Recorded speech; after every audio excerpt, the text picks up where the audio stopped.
Starfleet Command, this is USS Grissom on subspace, coded channel 98.8. Where the music is always bland and white. In local weather, we've got 52 degrees at the airport, 54 downtown, cooler by the lake, and a 70% chance of snow in the desert this evening. Coming up next, Donny Osmond, Celine Dion, Bryan Adams, and the Pet Shop Boys, here on Federation 98.8, bland and white. Up next, Randy Newman.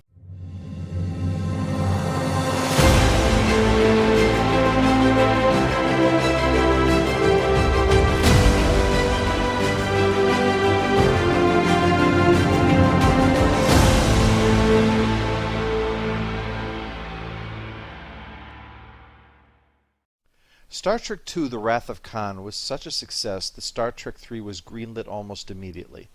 Contrary to what you might have heard, this was not a plotted-out idea to just kill Spock and then bring him back.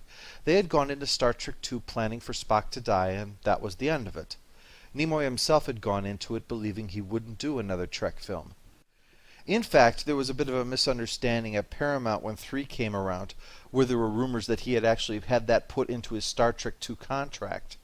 So while everyone else was certain to be back, the question was whether or not Nimoy would want to. However, his positive experience on the last film convinced him that he should, but he asked for one additional allowance, to be able to direct it.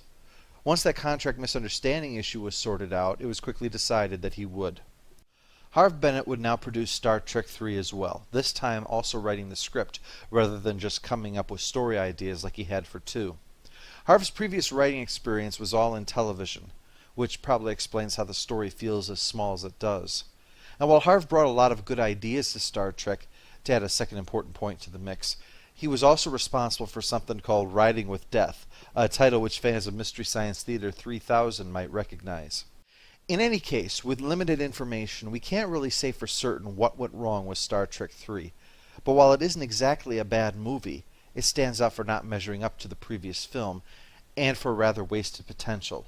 Star Trek III has the destruction of the original Enterprise, the loss of Kirk's son, and the classic mythic elements of returning from death to life. Now, any one of those things could have propelled this film into an epic, but none of them could in the end, and that's partly because there's no real theme in the film to give it context. While it received initially positive reviews, it has cemented the odd numbers suck rule in people's minds. It forms a trilogy with Khan and the following film, The Voyage Home, and remains the weak link in that trilogy. The film begins with a replay of Spock's death scene and landing on Genesis to help remind the audience of all that had happened at the end of Khan, since this film leads directly from that. Most notable is the absence of Leonard Nimoy's listing as an actor at the front of the film, going from Shatner to Kelly and only mentioning him as the director. So the question is left as to whether the Spock that we are searching for will indeed be our Spock. So the Enterprise limps back home, still showing signs of damage from the near-fatal confrontation with Khan, and the optimism from the last film has now degenerated into a noticeable one of gloom. Except for Scotty, who seems chipper, but then he was allowed to play his bagpipes. That's always something to put a smile on a Scotsman's face. Meanwhile, some kind of smuggler ship with a Klingon on board has rendezvoused with a cloaked Klingon ship, and the villains are revealed to be Krug, played by Christopher Lloyd, whom you might remember from, pretty much everything. At the time, he was most famous for his role on Taxi, causing one commentator to compare it to the latest Trek film villain being played by Kramer from Seinfeld. But aside of Danny DeVito, I don't think you could point to anyone from Taxi who got as far from that show as Lloyd did. Anyway, she transmits the data and we get the Klingon theme playing. The music was composed by James Horner, whom you might recognize as the guy who won an Oscar for some movie about a boat. I can't get past the Klingon theme, though. It sounds so oddly familiar to me. The Klingons here seem to be cementing into their modern form. The makeup job is a lot less extreme than it was in TMP, and there's a bit of a discussion involving honor, glorious death, even desire to die rather than suffer dishonor. The Klingon language was created from past snippets into an actual language, including the much-beloved Qapla', meaning success, a word as important to Klingons as it is to Kazakhstan. The bird of prey is introduced here as well, and it soon lives up to its namesake by Krug blowing up the ship and his agent because she had seen the data. Of course, since he later goes and shows it to his men, I'm not really sure what the deal is with that. But then making sense has never really been a qualification for being a Klingon villain, has it? Enterprise soon arrives at space dock in a shot that will be used many times over the years, although with the Enterprise D in its place. As they come in, they see the new Excelsior, impressing some, but not Scotty. She's supposed to have transwarp drive. Aye. And if my grandmother had wheels, she'd be a wagon. Oh, I don't know, Scotty. We see Rand here, and I bet if she had wheels, she'd be a bicycle. I always laugh when I think of the guy who tuned into my Wrath of Khan reviews and assumed that that was the norm, rather than this. Sorry, buddy, but you tuned in to the nice episode of the Mean-Spirited Asshole Hour. Now back to the review. As if they didn't have enough issues, someone's forced their way into Spock's quarters, and Kirk goes to check it out. Luckily, the Rust Barcode and his loyal sidekick are already on the scene to check it out. Kirk goes in and hears Spock's voice, so his immediate inclination is to grab him and throw him around the room like a good friend he is.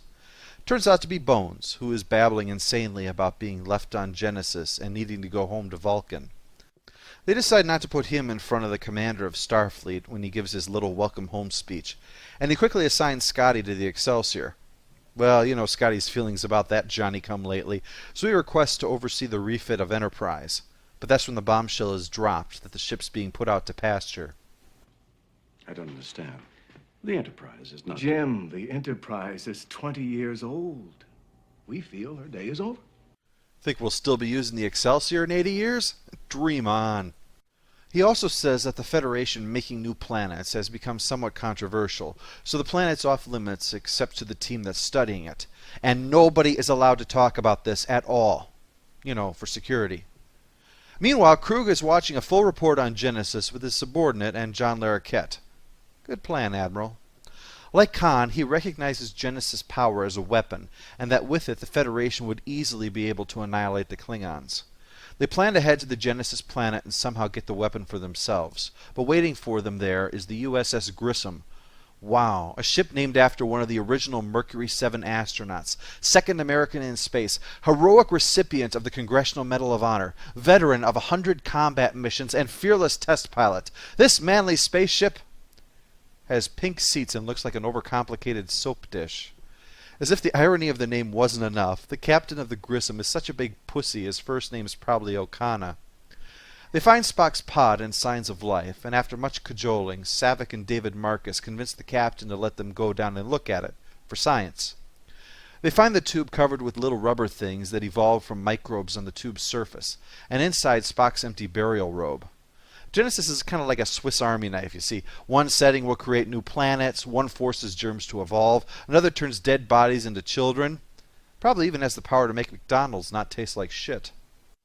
At this point, let me tell you what has been causing me grief with this film. It's average. What I mean by that, it is, in pretty much all its aspects, average. Neither good nor bad. This gets to the point where everything has almost a neutral tone to it, as beige a movie as the Enterprise's repainted turbolift. So it's no surprise we get an average drink scene followed by a tepid bit of exposition, interrupted by a pointless mind meld scene to establish Kirk leaping to a bit of vanilla action. The mind meld scene in particular is a stumbling point. It needlessly repeats the scene already shown at the beginning. If you melded and they didn't actually speak, it would have worked fine, but by repeating all the words, it serves as a needless reminder. It's one thing to have a mantra that's ultimately played out, like, for instance, in Highlander, the repeated phrase, "there can be only one," is not just a slogan for a poster, but has repercussions in the nature of the relationship between immortals, a warning that they may need to cooperate against a common enemy, but also a reminder that such an alliance cannot last forever, culminating in the final moment when there truly is only one. Such a phrase serves as a reminder and can be used to retain theme or reflect different shades of meaning. But here, the words spoken are not the theme, they're just saying them again, wearing them out.